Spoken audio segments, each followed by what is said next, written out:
The second time I was removed was probably the most embarrassing. It was in the middle of kindergarten. And I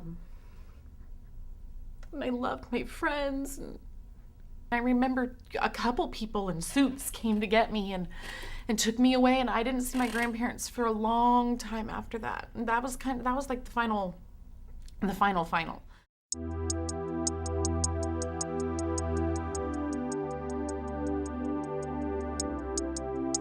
They have not necessarily had the reality that a lot of children have had, that they're going to be safe, that they're going to be secure. They've had chaos in their lives, they've had trauma in their lives, and sometimes they don't know what's coming next.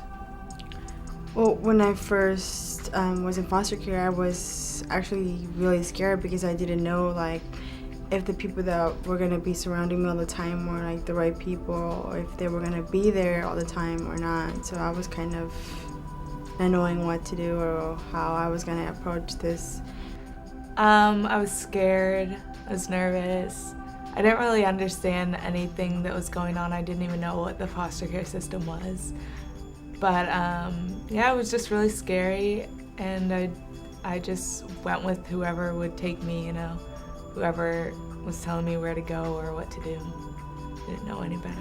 If they don't have somebody advocating for their education plan, sometimes they're in the wrong lane. And for Maribel, they had her helping in labs, in the computer labs, instead of working on her. I think she definitely would have just gone through her 4 years of high school without learning, and she would have been a helper in a classroom because there wasn't anybody to advocate for her. And the advocacy is so important because you know and I know that at that point, what that advocate can do for them is so much more significant than the legal system provides. Correct? That's right. The advocate is able to go out and investigate everything that's happening in that child's life. He or she talks to children, talks to parents, talks to the teachers, anyone that can tell the volunteer what is in that child's best interest. Well, I first met Eternity when she was about 9 years old, I think it was. And she was a skinny little kid who hadn't been to school at all. And she was sweet. She was always sweet. It was very exciting. And so watching her experiencing things for the first time was just a joy for me every time she succeeded at the new step along the way.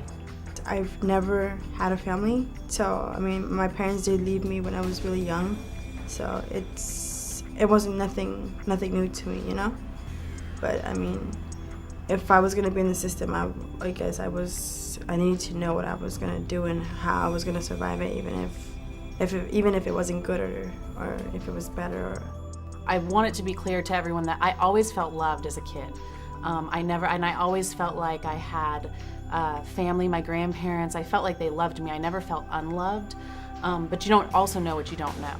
And so to the day that my grandmother died, I still felt loved by her. It was just circumstances and people came into our lives that caused a different kind of pain. And so they were alcoholics. I would spend nights with them at the bars as a 3 and a 4-year-old.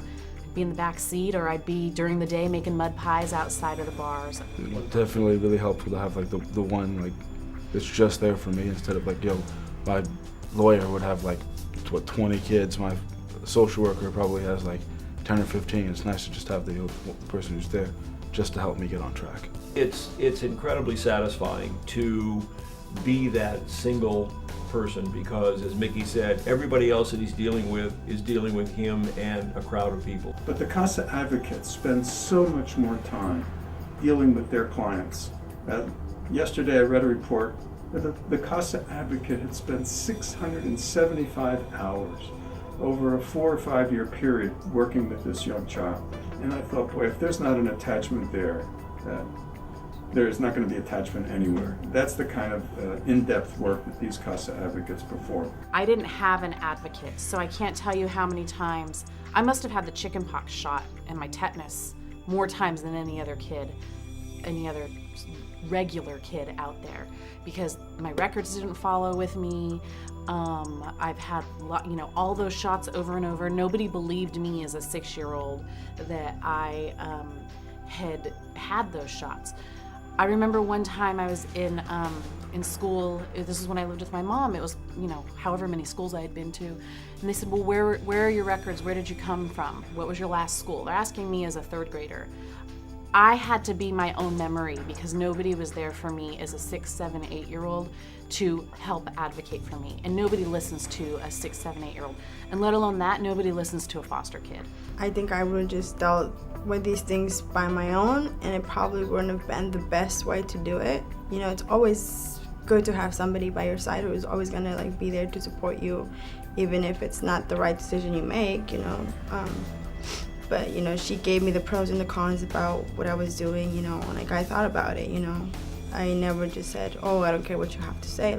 I processed her information and I sat with it, and then I said, you know what, you're right. I'm gonna try it again. If it doesn't work out, then I'm done. And she said, that's all I'm asking for. And I said, okay.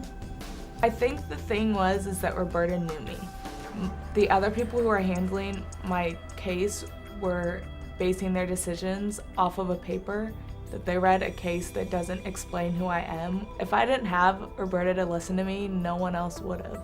And that's the worst feeling, to feel like no one cares what you had to say or how you feel. And the part that bothered me most was they thought they knew who I was, and it's just not fair to base your decisions off of a piece of paper.